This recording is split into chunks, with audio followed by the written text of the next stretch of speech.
Hello, everyone. My name is Austin Belzer, and welcome back to the Austin B Media Podcast. Today, I'll be discussing The Holdovers with my guest, Jack Martin, editor in chief of Film Feeder, which showcases, and let me know if I get this wrong, Jack, reviews, previews, trailers, and advice on a wide berth of UK film releases. And speaking of Film Feeder, I know you just started your own podcast for Film Feeder, the Film Feeder That's podcast. correct. Yeah, look, it's just launched. We're recording this the day after New Year's Day, and it launched on New Year's Day. I felt was a appropriate enough time to launch something surreal. Just the fact that it's out there now. I've been talking about doing it for so long, and all the feedback I've gotten so far has been really positive. I've loved hearing people saying, "Oh, it's actually quite insightful," because you pretty much nailed it on the head. The only thing I don't cover is trailers, but I do weekly roundups, the newest releases coming to UK cinemas as well as coming to streaming on demand. And I also do like my regular reviews as well, where I just write and put my thoughts out to the universe, as it were. So hopefully that all It comes across in the podcast as well. it really does feel like just spewing words out into the universe sometimes. Hey, will people actually read this? Who knows? Yeah, it's worked for me so far. I've been doing it for 10 years. So the film Vita stuff, only just now gotten to that point where I can do more with it. So this is me doing more of it. And I'm excited to be on this podcast. I've certainly taken a look at what you do and you do it very well. So it's a pleasure to be here. Yeah, on the first podcast of the year, no less. But another thing I don't want to miss out on is you also started a Patreon for Film Feeder. So I'll have a link in the description for that for anyone who wants to go check that out. Um, Yeah. And for anyone who's listening, it's patreon.com/filmfeeder. And you can go there and subscribe and you get a bunch of exclusives, like you get access to podcast episodes 24 hours before they're available anywhere else. And you can also submit a question for an upcoming Q&A sessions during the episode. So that's all fun. You can even suggest topics that I cover, because every week I also do a little feature presentation, I like to call them, where I just talk about something within film culture that I find interesting, whether it's a list of films coming out or some essential films from an actor or a filmmaker, or even celebrating like iconic cinemas from across the world, or talking about a film that's celebrating an anniversary. So it's a wide variety of things. And on Patreon, you can have the opportunity to suggest topics that I'll be covering in the future. So yeah, patreon.com/filmfeeder. Hope you managed to sign up. And yeah, and it's really easy to join too. I joined for free as soon as I found it. Is there anything you want to recommend? It could be a movie, TV show, video game, album. there's one that definitely sticks out to mind. I don't know if many people in the US heard about this, but this was a UK release from last year, and I really loved it. It was my recent list of the top 5 films of the year. So it's a film called Scrapper. If you've not heard of it, it's a feature debut of writer director Charlotte Regan. It's a film about a young girl played by an excellent young actor, Lola Campbell. Lives on her own after the death of her mother, but she's quite cunning. She the social services into thinking she's living with an adult. Really, she's living on her own. Then one day, out of the blue, a guy played by Harris Dickinson turns out to be her father. The film is a series of events where they bond, and she learns to process her grief better with him around her, accepting this new parental figure into her life. It's wonderfully made. It does a lot of really fun, idiosyncratic things, like it'll have interviews with characters saying, don't like That's this person cool. for whatever reason. And there's even some, when they're running away from the authorities, like ultimatum style. So that was really, really cool. Similar to the Holdovers, which we'll be talking about momentarily. It's just a nice little film. It doesn't go dive into any of those typical kitchen sink tropes, where everything's horrid and just miserable all the time. Now, this is a really lively, energetic, funny, and just ultimately heartwarming film. So that's my recommendation. It's Scrapper. I don't know where it's available in the US, but over here in the UK, I think it's available on the DVD, Blu-ray, and I think other places as well. So yeah, definitely check that out wherever you can. Yeah, that's on my list. And the streaming service I think is Paramount Plus with Showtime specifically. Because Oh, I go also ahead. want to point out the cinematographer on the film is Molly Manning Walker, who also had quite a good debut this year with How to Have Sex. That's the film that debuted at Cannes. It won the Uncertain Regard, and that's available on Mubi at the moment, I believe. I don't know if it's the same in the US. No, I think in the US it's about to have its debut at Sundance, I Yep. believe. But in the UK it's on Mubi, and it's tough watching. It's a very different film to Scrapper. It's not as lively or heartwarming, but that's a whole topic for another time. But yeah, Scrapper is my recommendation. That's awesome. I have a bookmark folder labeled 2023 catch up, a list of 50 or so titles of movies or TV shows. That's on the good old Google Chrome bookmark. My hard stop for last year's movies is February because some limited releases are going wide, like I'm sure Zone of Interest and Poor Things. But yeah, I'll definitely check that out. I've got Paramount Plus. I'm looking at Letterboxd over here. Gosh, I'm gonna say Gran Turismo, based on a true story or whatever the full name of it is. It depends on which poster you kind of looked at. I'm not a big Gran Turismo person, but I do love video games. This came out on Netflix on the 15th of last month. So I thought, hey, I'm gonna check it out. It, what's the worst that could happen? I click off of it or something. And this decently surprised me. I think one note I wrote down while watching it was it slowly transitioned from, oh, that's a really good video game movie to, oh, no, this is a good racing movie. There's a lot of clever CG techniques. Some of it's corny, where it's at one point he's racing in Gran Turismo and the car like develops around his little gaming rig. That was a little cheesy, but the more it goes on, it like lessens, and you get cool like helicopter racing shots, drone shots. The closest comparison I can to would be Ford v Ferrari, Le Mans 66 in Europe. It reminds me a lot of that film. So if you like racing movies and you're not really sure about video game movies, I'd say check this out because I feel like it does both jobs well. Yes, it's a video game adaptation. It moves things up to modernize it. The guy that the film is based on, who was a stunt driver for the movie, the championship Gran Turismo 5, which was 2013, 2014. But this one, because PlayStation's involved with it, they're like, oh, hey, Gran Turismo 7. With that said, Yeah, pretty cool suggestion. I think the movie is fine. It does the conventional sports movie stuff. It's a decent offering from Neil Blomkamp, who District 9 hasn't had that much going on, but this was a nice little fun throwaway movie to enjoy. And I think it's gotten a bit of a bad rep. It's not as bad as some people are making out to be. And considering like last year, video game movie wise, we had the Super Mario Brothers movie on that in was bad. movies and Last of Us on TV. I think honestly, it's pretty decent that we've had three at all video game movies that were like this recommendable. Let's be honest. Yeah, like on that same PlayStation Productions note. Oh, and Twisted Metal too, which I still need to go Oh yeah, see. But makes me excited to see what they do with Horizon whenever that comes out. I think that's on gonna be on Amazon or something like that. So, but yeah, go check it out. It's on Netflix. But with that said, let's get to our discussion of the holdovers. So, I guess first things first, I'll start with the question I ask everyone. What did you think about this movie initially?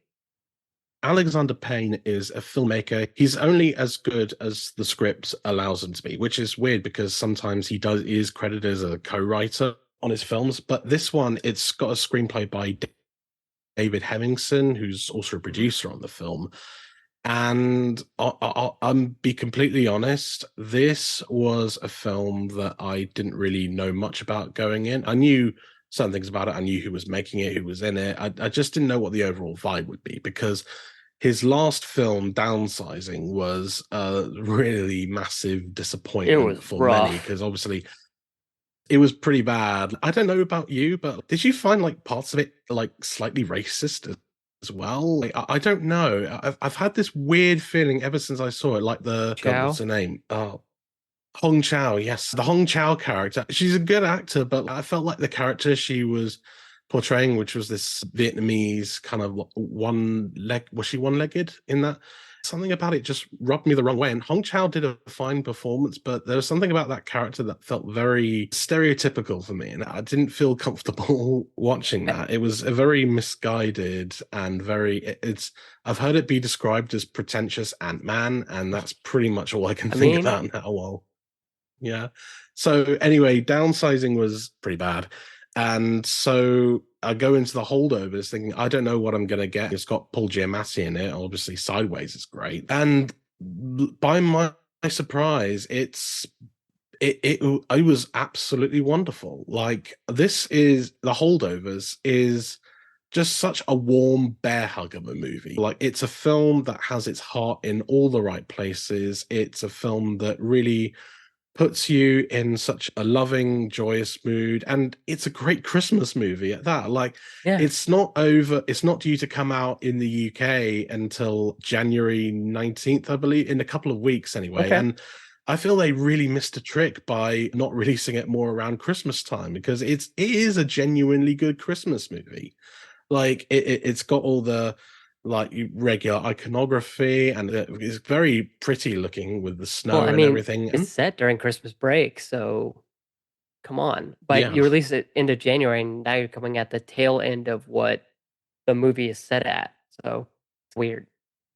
my guess is that when Universal, who's handling distribution, when they were like scheduling the film, and they saw, oh, it's the new Alexander Payne movie. He's done some awards contenders in the past. Maybe we can put this out around January, when we usually tend to release the Oscar movies in the Yeah. UK. And I imagine they didn't realize that Christmas plays a huge part of in that movie. So yeah, I think in hindsight they're probably regressing it. So yeah, a holdovers is absolutely wonderful. I'm really looking forward to seeing it again. Like, it's a film that I've not really gotten out of my mind since watching it. It's just from how just lovely and charming it is. What did you think of it? Yeah, I similarly went in with almost no expectations other than I believe I've had a few people on the podcast talk about it. And the one photo they released of Paul Giamatti screaming in a classroom or something like that. The one that's like the end of the trailer was the Yeah, that one. Yeah. one of the free screen. Oh, Yeah, that's that one. great. And so I really had no context. And to bring it back to Alexander Payne, Downsizing, I think, is the only movie I saw of his prior to Ooh. Holdovers. So when I got a screener for it, I was just like, oh, I need to see this. And I don't think it has gone out of my mind. You talked about that a little bit because at least once a day, I'm putting on the soundtrack, at least one of the songs from the soundtrack, because it's just rolling around in my head. But yeah, it's just such a wonderful movie to watch around this time of year, even towards the beginning of the year, because it feels like a warm hug. And I think part of that has to do with not just the music that is very 70s, because it is set in the 70s. I think it's set in December 1970. And you just get that retro feel that feels like almost like you're watching an old Christmas movie, Christmas story. I'm going to get so much flack when my mom hears that. But yeah, it just feels like that kind of vein of Christmas movie. And Alexander Payne, he would say, "Oh, it's not a Christmas movie, but it is." And I think it just allows the actors to just lean into what they like to do. Paul Giamatti is known for being a curmudgeonly person and just saying what he wants, and he does that here. And you've got the first time Dominic Sassa, I'm an excessor, yeah. What who just gets Listen out for his name, because he's going to be huge after this. yeah, I can't remember if he's nominated at the Spirit Awards or not, because that's the main reason I watched it was to get my Spirit Awards voting, and it was catch up because we didn't get the holdovers here where I'm at because I live in a very rural area, so we barely get indie movies. Yeah, Paul Giamatti, Divine Joy Randolph is great in this. Mm. Everyone's just it's just a movie I think everyone can watch. I think I said in my review it bridges the gap between people like you and I who watch a lot of movies and say, "Oh, this is really great," and target that gap between that and the people who annoyingly, in my mind, say that there's no original ideas in Hollywood anymore. I think that's what I ended up saying in my review because it's just that Mhm. kind of cozy movie that I think a lot of people think that isn't being made anymore. Yeah, I think you're right. There are no new ideas, but it's how you use them that matters. When you break it down, it's the kind of formula where two people put together, they don't get along, but then they slowly start to build a friendship. You've seen that kind of formula done plenty of times, and this movie does it well. But what I love about this movie is just how you genuinely get to see the progression of how closer. Oh, obviously they start out, and he's this curmudgeon kind of stick in the mud teacher who no one really likes. And Cessa's character, Angus, he is the kind of guy who's just angry. He's got every right to be, as you learn later on in the film. But he's not really found an outlet to channel all that rage, and he just takes it out on whoever he sees fit, and that includes Paul Giamatti and some of the other students that he's initially held over with. As the film goes on and you see this bond kind of forming between them, it gets to a point where you genuinely understand why these two pain in the arses would get along together in a world that literally neglected them. Obviously, Dominic Sessa has been pretty much cut out from his family at this point because his mum's gone on holiday with a new husband, and so he's got nowhere to go. And then Paul Giamatti is just an outsider. He's a bit of an abrasive personality, and no one really likes him. And then also Divine Joy Randolph as well. There's a lot of things going on with her. She's obviously not as curmudgeon-y as the other two, but she's got her own issues. And the fact that she's grieving her son, who was killed in Vietnam. It's a film about these three characters who have, in their own way, been cast out of society and in this rough situation, just coming together and forming this surrogate family of sorts. They have their own quarrels and stuff, but like any other family, and it's very smart. Over time, you really see the connection between these characters and want them to bring out the best in each other. So that's what I love about it. And I think it's they hurl insults at each other like family does too, which Mm. I thought was a nice touch. It's like I think there's a scene in which Paul Giamatti's character and Tully are eating something, and they both say, "Oh, this again?" And she's like, "We, what food do you want? This isn't like the Hilton or something." She says something along those lines, which I found hilarious because it's like, yeah, you're a holdover. You're not even supposed to be here at this time. You're supposed to be with your family. What did you expect? A banquet or something like that? But go ahead. And that is really it's really funny because obviously there's a lot of humor in this. I think the script again by David Hemmingson is wonderfully done because again there's so much naturalism to it. Like it doesn't really feel scripted.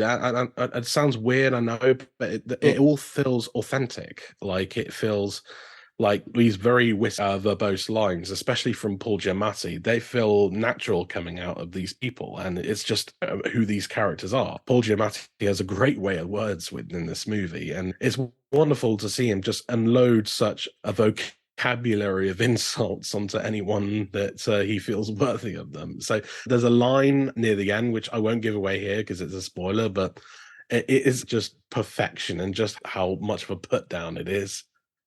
Yeah, there's even something early on where this student, before they go away for the holiday, is questioning why he got such a bad grade.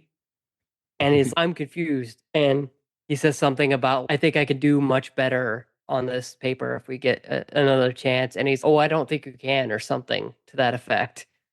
I think that line's in the trailer, like, "Oh, I can't Yeah. fail this class." No, I assure you, I definitely believe you can. It's such a brilliantly written movie, and I haven't seen many Alexander Payne movies. I've seen a few, like About Schmidt, Sideways, of course, The Descendants, Nebraska.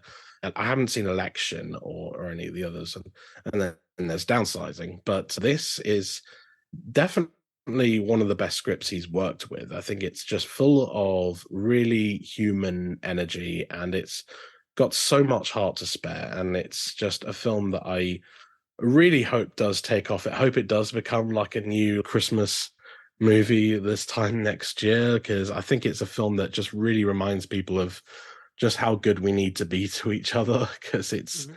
really all about that. Yeah, what are the holidays really about? It's about your family, and in this case, found family, which I thought Mm. was it just had a way of going about it that I thought was really nice, that it felt natural, like you said earlier. Like when they start fighting inevitably because you have Act Two, and then you've got to have the denouement. Sorry, theater teachers everywhere, but when they start fighting inevitably, you feel like, oh hey, don't fight. That feels weird to me because I'm used to you being so good towards each other. Yeah, no, it feels like a realistic fight that, like you said, actual families and surrogate families would have. Like then there's like animosity like towards the beginning of the movie because obviously there's still that teacher-student relationship, but Mhm. like I said, it does evolve into something more meaningful. And by the time the third act comes around, you fully believe that these people have genuinely bonded over this very short amount of time. Like it's like a 2 week break I Something think they like that, have yeah. for Christmas, New Year. So it's not that long when you think about it, but just developing something in that amount of time is miraculous in and of itself. But it's just these very different souls who have just come together under the least desirable circumstances and really making the most of it. And that's what I really love about it. Yeah, and I think speaking of things we loved about it, I when I was going back to do research for the review, you have the Kodak logo at the beginning, but I thought, oh, that's just like a styling thing, like how they created a fake Focus Features logo. And There's even like a little MPAA rating card at the beginning of it. Yeah, I thought that was yeah. awesome. Because I should mention, I did see this on the big screen. It's not out here in the UK until January 19th, but I was able to see this at the BFI London Film Festival back in Ooh. October. Yeah, it's one of the big mainstays on the festival calendar, and a bunch of this year's films, including The Holdovers. And sat in this big auditorium, and then the film stock kind of stuff just goes on the screen. It's actually quite fun to see in a film made nowadays because a lot of films they tend to try and replicate that kind of Mhm. old feel, but most of them never really get the aesthetic quite right. It always feels still very modern, but this feels like something that could genuinely have come from the 1970s and would have been considered a classic then as well. And I feel the film stock really added that kind of nice little layer on top of it. You definitely get used to it, but Mhm. it's a nice little touch and in a film that's just full of sweet little touches like that. Yeah, I was trying to see what the film stock was. Oh, Kodiak Vision 2383. That's what it was filmed on. Oh, sorry. And then when not all projectors still have film slots, so when that isn't available, they use the 2K digital intermediate. But yeah, I just thought that was a nice touch, even through watching it through a monitor. It was very apparent that it just felt. I think it loops back to the thing of. I think there's a very conscious choice when this was being developed, whether that's been years or however long, to make it feel as 70s as possible, down to the music down, and it extends to the film stock. So I thought that was a neat trick, just further sell the audience immersion. Yeah, definitely. It gives it the feel of one of those new Hollywood movies from that era. Like you could see someone like Michael Cimino or Francis Ford Coppola making something like not as comedic. I can imagine someone like Cimino would have just really went all out with the aesthetic and lost touch of what the heart of the story is, like it did with Heaven's Gate. But I feel that there's a lot of respect for just the old kind of mm, filmmaking in ways that aren't necessarily. Yeah, you feel nostalgic while watching it, but it's not like that's all you're thinking of when you're watching it. Seeing like a film stock in a 2023 film is cool and everything, but you're there because the characters are so great and the writing is so witty and charming and the performances are excellent all around. It's a very well crafted film. Like I think a lot of what I've noticing in a lot of critics' reviews and even some awards is that the cinematography in this movie is underrated. I think there's Yeah, just a nice simplicity to all these kind of snowy towns, like at the beginning of the film, set to the choir. And there's a really great shot about the halfway point. It takes place at a party, and it involves Paul Giamatti's character. He's just looking glum while everything's going on in the background, where he's just fully in focus and it's Hmm. just focused on his face. It's a very understated piece of cinematography, and it just perfectly captures the mood of the scene and what the character's feeling so well. And I feel get much credit for it. The cinematographer on this was, I'm just checking my notes here, Egil Brill. Oh my god, I can't pronounce that name. I probably butchered the hell out of that cinematographer's name and somehow listening to this. But he did a great job with this. And I felt, yeah, it doesn't really get much credit in talking about this film. Yeah, and what I love too is on that same note of the cinematography, and 18 and 35 millimeters are pretty well used. Sometimes you'll use a 24, but the color grading matched up too to the what the scene was trying to convey. And I know that's something that I think people take for granted, but in that same scene, everything's just this yellow hue to it. Whereas you're at Barton Academy, everything's just white and very bright, right? Mhm. And then you get out into the city and you get these bluish tones to it, to the color grading. I think when I sit down to review something, I'm like, okay, am I looking at the whole picture or am I just trying to skim? So hopefully, I just hope that people take a closer look at the cinematography because something very, I know a lot of people did with the creator because that was shot on a FX3, but really, when Mm. you look at that, the color grading is also really subtle. But if you look at it for enough time, it'll just sell what the mood I'm supposed to be having here. What is the tone? Yeah, no, I think a very good way of putting it. It's pretty to look at. A lot of Alexander Payne's usual styles. He's got this quirky sense of humor. He likes to camera zooms or shots of people. There's a funny gag towards the beginning of the movie. Paul Giamatti is just choking on his pipe, and it's just the most perfectly thing. I'm laughing like that was hilarious. And that's just like kind of Sideways or The Descendants. There it is, but a very droll way of conveying everything. And it's very much on display here. And at times it can be really funny, not just from the dialogue, but just from how Alexander Payne just frames certain shots and scenes. It's quite ingenious the more I think about it. I haven't actually seen it since back in October, so I'm probably forgetting a lot of things, and I'm eager to see it again just because I know there's a lot of stuff about it that I really appreciate on the second time. One of the things I noted in my original review for it was the only real gripe I had with it was the fact that I feel like it started to run out of steam towards the end. I don't know if you got this as well. Did you feel like there was a certain point in the third act which just like, okay, you can start to wrap up now. It doesn't need Yeah, to carry on this much. yeah. I'll just say when to a certain town, like you'll know when you get there when you see the movie. But when they get there, I'm like, okay, come on, we don't need an extra 20 to 30 minutes.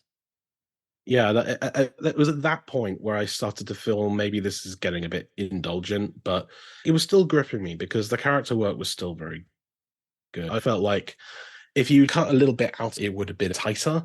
Overall, I think the editor did a very good job. Far be it from me or any of us to really tell an editor how to do his job. I'm only just going off personal stuff. I felt like at that point during the third act, it started to run out of steam. That's really the only gripe because there's so much about this movie that works perfectly. It's funny, it's smart, it's heartwarming, and it's filled with warmness that is just you don't see much in the other awards contenders that are going up for the big Oscar prize because I'm sure this is going to be nominated for Best Picture, and it's got a lot of love from other awards bodies moment as well. I can see it doing very well at the Oscars, the nominations at least. But yeah, I think is it's a really great film. I think it's one of I think it's one of Alexander Payne's best, quite honestly.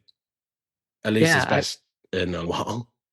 yeah. I've only seen Downsizing, so I have that to compare it to. Bar. Definitely check out his other films because I guarantee you they're a lot better than Downsizing. Yeah, I'm actually planning to go, but I'm probably gonna watch Sideways after I watch the Mm. Holdovers again. But going back to editing, I did feel like it dragged a little bit. However, the one thing I did like before that point hit, I think I appreciated how much the editor, Kevin Tent, let it breathe because he takes a much more observational approach to this movie. And I noted a similarity to something like Network THX 1138 Alien, where you're just looking, the way it's framed is it's just like you're an onlooker, like if you're passing them on the street.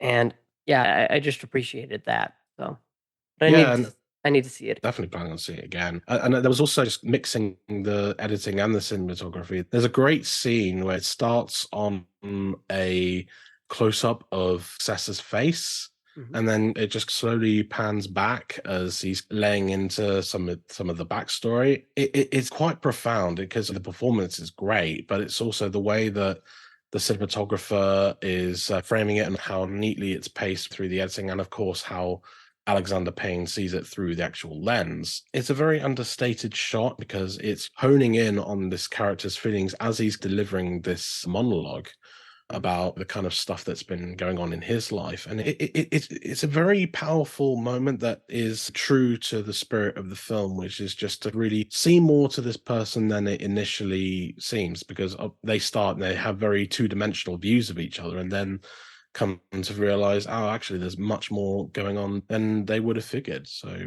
that's what I loved about it.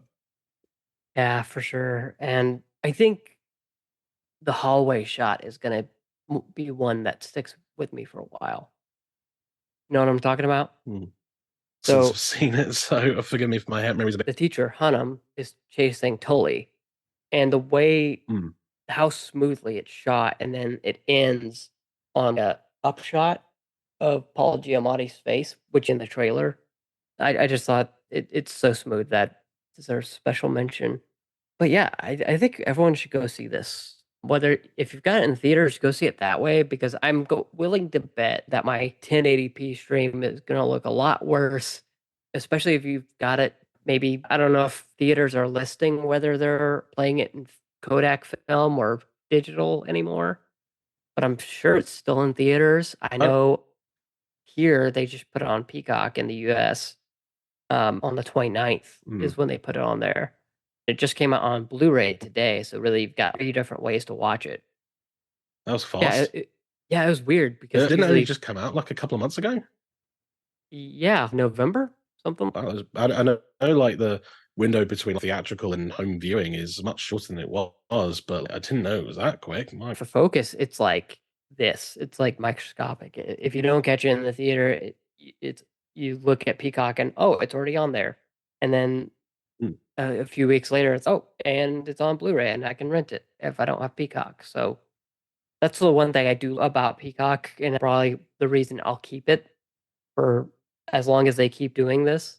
Let's see. Yeah. I mean, we don't have Peacock in the UK. I think it's like a subsidiary of Sky or Now TV or something like that. That this is a kind of film that even if people don't see this in the cinema, I imagine that this time next year there will be a lot of people who will be discovering this film for the first time, and just and immediately putting it in the catalog of modern Christmas movies that are actually good. Like none of that Hallmark Christmas movie vibes or whatever. No, this is a The genuinely Christmas Miracle Part 2. well constructed Christmas Miracle Part 2. I imagine this will be on the list in terms of something like Christmas Story, like you mentioned earlier, or other Christmas films from around that.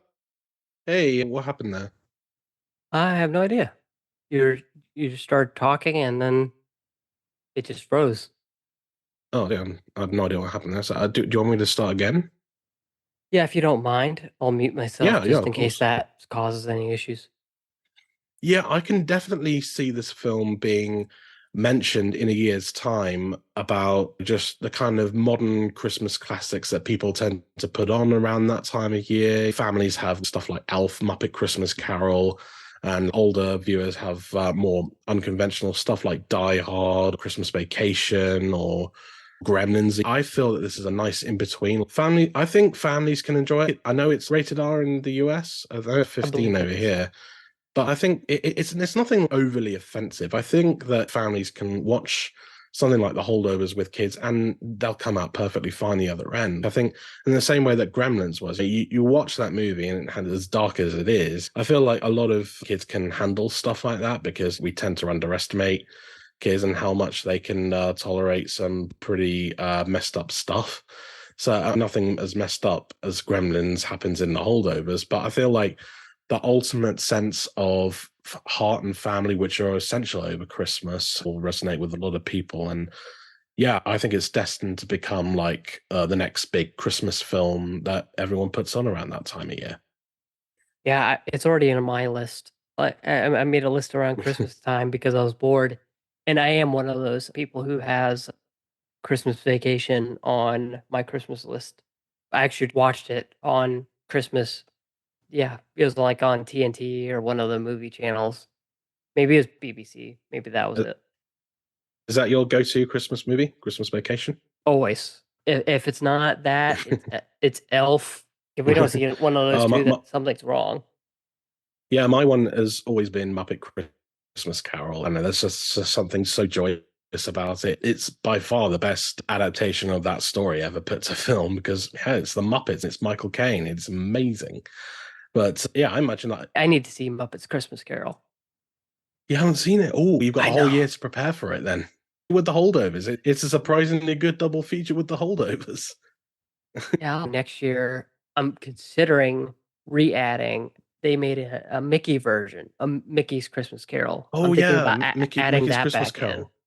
Yeah, It was definitely the first one of that particular story I saw, and there's stuff about it that still I remember, like the ending with Pete as Christmas present, like that kind of stuff was quite horrifying when you think yeah. about it. The Muppet version is not as dark, although it definitely gets the Ghost of Christmas Present in that movie is pretty much like a Dementor from the Harry Potter movies. But it's great because it's not like any of the existing Muppets. That they created whole new Muppets for those roles, which I thought was very cool to see. Yeah, great. Now I'm thinking about, oh, maybe they'll put the Muppets into the Holdovers. I could see Jimmy Gonzo Kimmel being is Dominic hosting. Sessa, or If you think that ain't isn't gonna be the opening skit, I don't know what to tell you. it's gonna happen somehow. Kimmel's definitely gonna incorporate something with Holdovers, or I imagine he'll probably do something with Barbie or Oppenheimer. But yeah, I'm excited. I do like Jimmy Kimmel, so I think he does well at the Oscars. So I'm excited to see what he does this year. I'm on the opposite side of the fence, but one more Christmas movie I want to mention. That is an unconventional Christmas movie. Also a Disney Okay, movie, let's hear by it. the way, Oh and yeah. also one I grew up with. A Tigger movie. Oh, that's a deep cut. I never really considered it like Christmas movie as such. I saw it when I was a kid too, but I remember usually obviously like the big snow stuff and everything, but I never Yeah. really associated it with Christmas. So Yeah, let that's me. actually not a bad shout. So Honestly, here's not a my bad pitch. shout. Because Hmm. Tigger is, well, I think he gets a letter from his family who we never knew and Hmm. has never been talked about in the Winnie the Pooh series. The show was on Disney Channel. I don't know. You never knew who family was, but everyone else had a family. Movie centers on, oh, he has a letter from his family. He's going to go out and find his family. And then he gets stuck in the snow. And then it ends with, oh, we're Piglet and all of us here in the 100 Acre Wood are your family. You just didn't realize it. Obviously, Mm. the snow scene you talk about, he goes wandering off in the snow because he thinks nobody believes in him, and yeah, just maybe that's a good pairing with the Holdovers. Actually, Tigger movie and the Well, Holdovers. you never know. Tigger's just entered the public domain, so maybe someone will actually genuinely make like a Holdovers remake with Tigger inserted in it for some reason. I'm on the Or job. maybe they'll just do something slasher related because that apparently happens all the time when characters enter the public domain. Like they just Literally announced happened like today. two with Mickey Mouse and Steamboat Willie. That It's just happened insane. today. Yeah, with a horror It movie, did, and yeah. then I mean, yeah. Winnie the Pooh, Blood and Honey apparently wasn't enough. yeah, now Crazy. we gotta get the what would a Tigger killer movie be like? What Tig Killer or something like that? He There's just bounces on people. He bounces on uh people to death. I don't know. yeah, The but worst ways to go. yeah, look up The Boys for bad ways to go. An endless montage of all those scenes. But anyways, so yeah, if you want to check out the Holdovers, at least in the US, in theaters, streaming on Peacock. I think you have to have Peacock Premium to stream the new movies. It's either Premium or Premium Plus, whatever which one it is. And then, of course, if you don't want to, yeah, lock yourself into a streaming, you can obviously rent it on Apple TV, Vudu, Google TV. But yeah, probably Redbox has it too. But in the UK, you said January 19th. Yes, January 19th is the release for the Holdovers. So yeah, that comes out the same day as a bunch of other stuff. You've got the Book of Clarence coming out the same day as well. And We Start From, both of which also played at the London Film Festival. It'll be an interesting triple feature, to say the least, because I guarantee that not many of them will be quite as wholesome as the Holdovers. Yeah, and speaking of the London Film Festival, check out the London Film Festival podcast where Latoya talked about the Holdovers. I think she saw it at the same screening you were at, actually. But yeah, I Oh, think yeah. that's where we first mentioned it on the podcast.